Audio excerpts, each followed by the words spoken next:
Chad here at One Agora Health, and welcome to another new edition of This Week at One Agora.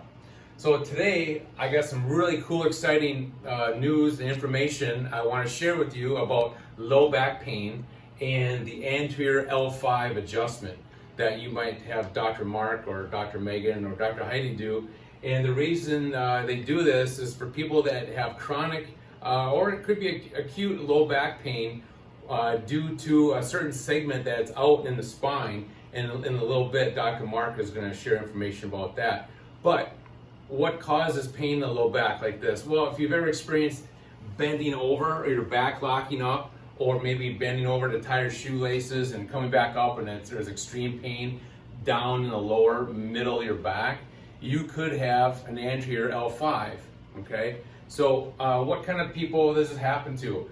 You don't have to be an athlete for this to happen to you. A football player, a lot of modern day gladiators, right? They're jumping around, landing, tackling, or you have people that just are at home and they're working in the garage and are bending over and twisting and they pick something up. That could make this segment in your spine go out as well. So I'm going to have Dr. Mark show you on a model of what's going on and what an anterior L5 entails. Dr. Mark here, and he has a little model that he's going to show us of what is an anterior L5, and then let us know maybe how does this actually become, and how does it go out on people? Yeah, so basically, if you can see here, this is you laying face up. Your psoas muscle, it's your primary hip flexor. It goes from L3, 4, 5, comes down past here, attached to like the head of the femur, right? So when this muscle gets super tight, it pulls these bones anteriorly, right? Okay. So the way that we fix it is we put these pelvic blocks behind here, and it creates a nice little gap for that L5 to fall into. Okay. Right? So then we go, somebody comes and helps us, they put pressure right over there, and then we pull their legs. So when that gaps, that drives that backwards, and you get a nice little thud in there. So when they put pressure on that segment, what exactly are they putting pressure on? So you're putting pressure right there, and so when you pull, when we pull you, it gaps it. Oh, got it. And it pops in. Allows that to slide down and back into place. Okay. Yeah. And I assume that people have lots of inflammation when this L5 is out in their back, correct? Yeah, there's a bunch of different things, right? So whether it's a weak core, super tight hip flexors, or intestinal inflammation, those are the three main things, or a combination of all of them, which that's generally the case. So a weak core, intestinal inflammation due to bad diet. Yep, stress, any of that kind of stuff. Okay. Psychovisceral responses. Sure. Yep. And what keeps that in place then? Obviously good diet, a stronger core. Yep. So stability. Yeah, and treating the core like a canister, right? It's not just not just the abs. It's front, back, sides, top, bottom. Okay. When that's nice and tight, then that doesn't let that slide out. The other thing, we show a lot of patients how to stretch their psoases, right? If you ever watch football or track or anything where they're jumping around like this kind of thing. Oh, sure. That's unlocking that hip flexor. Okay, so you're doing some dynamic stretching when they do that. Yep. So okay. We'll come in here, we'll put pressure on that psoas, and we'll shorten it, and then we'll wrap it all the way around and lengthen it. And a lot of times we'll feel this clunk in there. A little clunk, almost a pop. A little pop, and that shouldn't be there. So that's just indicative that it's too tight. Sure, sure. Yeah, it's a quick, easy, mostly pain-free adjustment. Pain-free adjustment, yeah. So if someone were to have an L5 that was really out bad, what kind of symptoms or different symptoms can people maybe feel? Yeah, so the one that I see most common, it's the people that they have desk jobs, they're sitting way too much, right? So they go from sitting and they try to stand up, and it's one of those kind of things. Oh, sure. Once you take like 8, 9, 10 steps, you're like, okay, it feels a little better.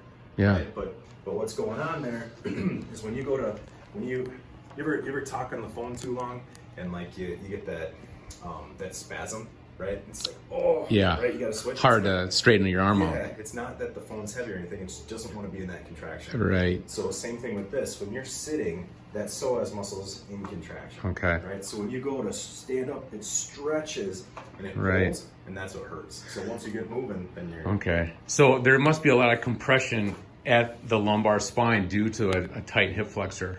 Yeah, absolutely. Yeah. Yep. Like that. Well, you know what? We're gonna actually do this adjustment on someone, and we're gonna bring someone else in here. I might be the one getting the adjustment, but let's try it so we can show people at home of what that looks like and what it can do. The L5 adjustment All right. there. We put these pelvic blocks in there, so that creates that nice gap for the L5 to fall into. Chad's gonna help here. So right between the hips, that's where L5 is. That's where they push. So they push kind of decent there. So about 2 to 3 inches below the belly button. Yep. Right. Yep. Okay. And then we go like this, grab her leg. So take a deep breath in for me. Exhale. I'm gonna sink my hand in, and then he's gonna pull. And you get that nice little clunk that you're feeling. So a little clunk in the Yeah. vertebrae. Then we switch sides, do it again. Okay. Again, same spot. Take a deep breath in and out. Good. Good. And that's the L5. So that adjustment actually sits that L5 bone down, Yep. back into place. Yep. Because Okay. it's sitting too far forward, so it pushes it Okay. back down. And when that happens, I would assume a lot of the inflammation would start to subside and lower. Yep. Okay.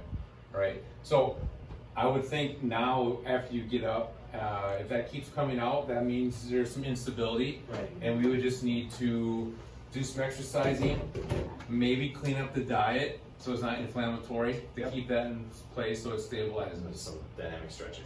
Yeah. So, I mean, I've been helping Dr. Mark and other doctors do this adjustment for years. I assist them. I don't do the adjusting. But in my opinion, this is like one of the holy grails of adjustments. Yeah. And there's a cervical one too that I like, but we'll talk about that at another time. But this does phenomenal. It decompresses, because I do the functional rehab, helps decompress the low back. It takes that pain away that people have been having. And I know so many people with this problem, whether it be athletes, football, soccer, baseball, whatever, it doesn't matter. Weightlifters, that happens a lot. But the sitting gets so many people. So, Yeah. But hey, there you have it. This is another great thing that Dr. Mark showed us today. And there's going to be some great information coming up in the future. So that's all we got today. Thanks for watching. We'll see you next time on This Week at One Agora.